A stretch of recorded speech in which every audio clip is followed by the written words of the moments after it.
जय हिंद दोस्तों, स्वागत है एक नई वीडियो में। और आज की वीडियो का टॉपिक है नोडल एनालिसिस। मतलब नोडल मेथड जितने भी प्रश्न सॉल्व करने होंगे इस एक वीडियो से आप सारे प्रश्नों को सॉल्व कर सकते हैं। इस तरीके का प्रश्न कई बार इलेक्ट्रिकल इंजीनियरिंग के एग्जाम में आ चुका है और खासकर SSC JEE के एग्जाम में दिखने में बहुत छोटा रहता है, लेकिन किसी को स्टेप इसका मालूम नहीं है, सॉल्व नहीं कर पाते हैं। चलिए स्टार्ट करते हैं। हमें निकालना कैसे, वोल्टेज निकालना है नोडल मेथड के थ्रू। तो नोडल मेथड को सॉल्व करने के 4 स्टेप होते हैं। पहला स्टेप क्या होता है, आइडेंटिफाई द नोड्स। क्या होता है, आइडेंटिफाई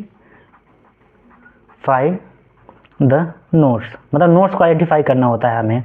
तो हम कैसे आइडेंटिफाई करेंगे नोड्स को, जहाँ पर 2 या 2 से अधिक ब्रांचेस मिलते हैं उसको नोड कहते हैं। 2 या 2 से अधिक, इससे कम नहीं। जैसे एक पॉइंट ये है, इसमें कितने नोड्स हैं, एक नोड ये है और एक नोड ये है, बाकी कहीं भी नोड नहीं है। ये भी नोड नहीं है, ये भी नोड नहीं है। इसमें टोटल कितने नोड हो गए, 2 नोड।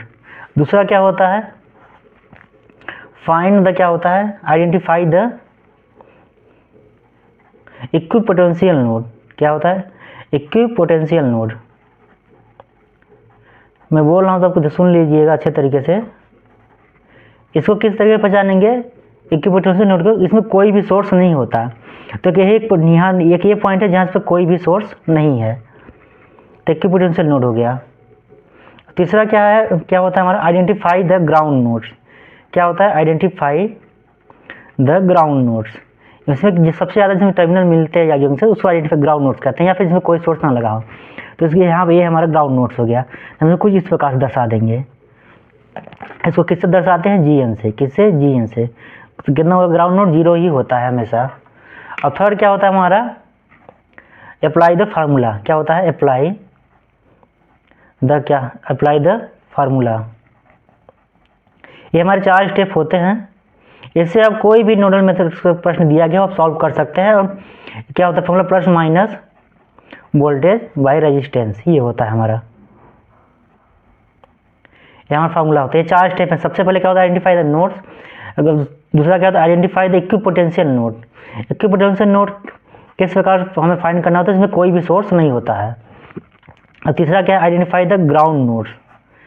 क्या है, आइडेंटिफाई द ग्राउंड नोड्स। और चौथा क्या है, अप्लाई द फार्मूला। तो हमने ग्राउंड नोड को फाइंड कर लिया यहाँ पर है। हम क्या करेंगे, सिर्फ इसको सॉल्व करेंगे। इसको सॉल्व करने के क्या होता है, इसमें क्या होता है, अप्लाई KCL होता है। क्या लगता है, KCL, अप्लाई टू KCL।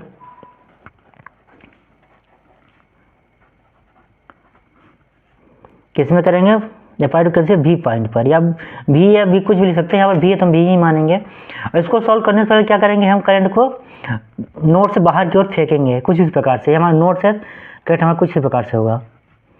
कई बार एग्जाम में करंट भी पूछ सकता है। तो ये हमारा I1 हो गया, सॉरी ये हमारा I1 हो गया, ये हमारा I2 है, ये हमारा I3 है। कोई भी हो हम क्या करेंगे, नोड से बाहर की ओर करंट फेंकेंगे।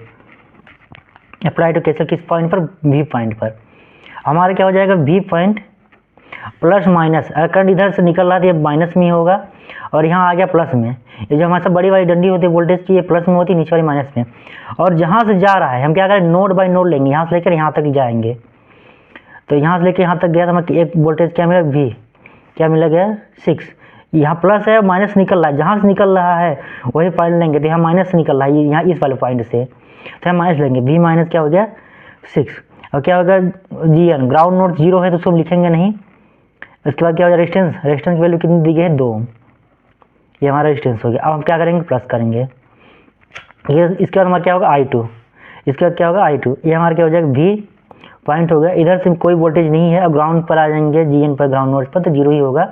तो हम कोई वोल्टेज नहीं लिखेंगे। और रेजिस्टेंस कितना हो गया, 0, क्योंकि इसके बीच में कोई भी वोल्टेज नहीं है। जैसे यहाँ वोल्टेज था, यहाँ पर कोई वोल्टेज नहीं है। और ग्राउंड नोड की वैल्यू 0 है तो उसको हम नहीं लिखेंगे, क्योंकि उसकी वैल्यू 0 ऑलरेडी है। अब हमारे पास क्या आ गया, प्लस।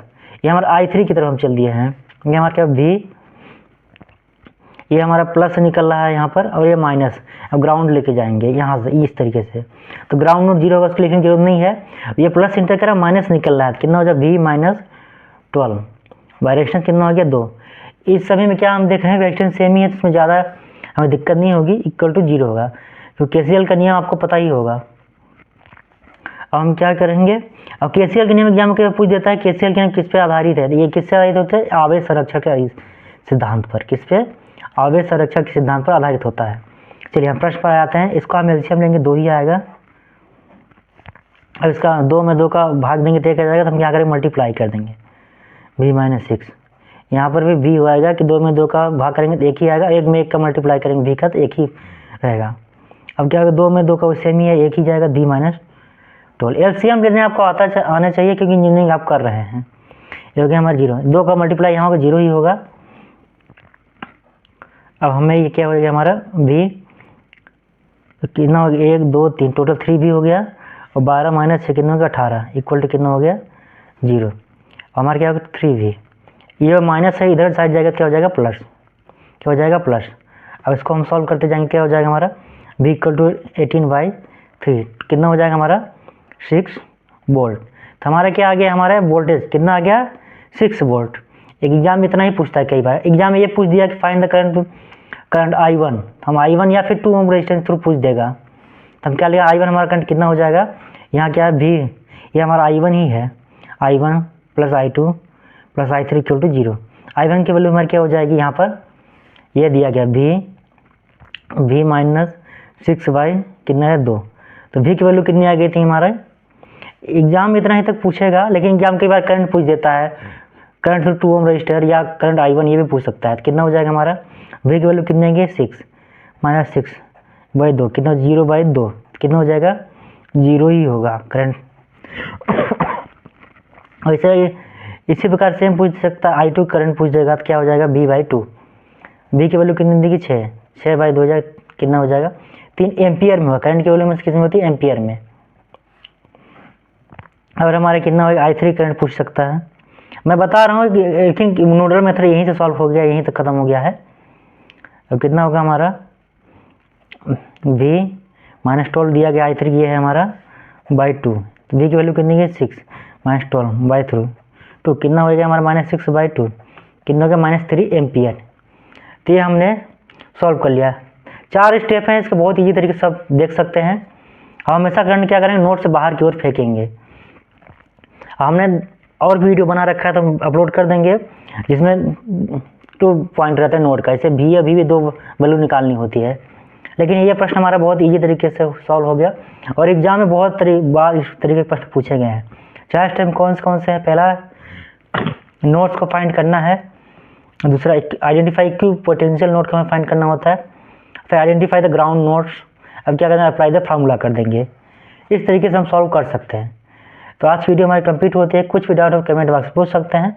मिलते हैं नेक्स्ट वीडियो में, तो अपना ख्याल रखें, धन्यवाद।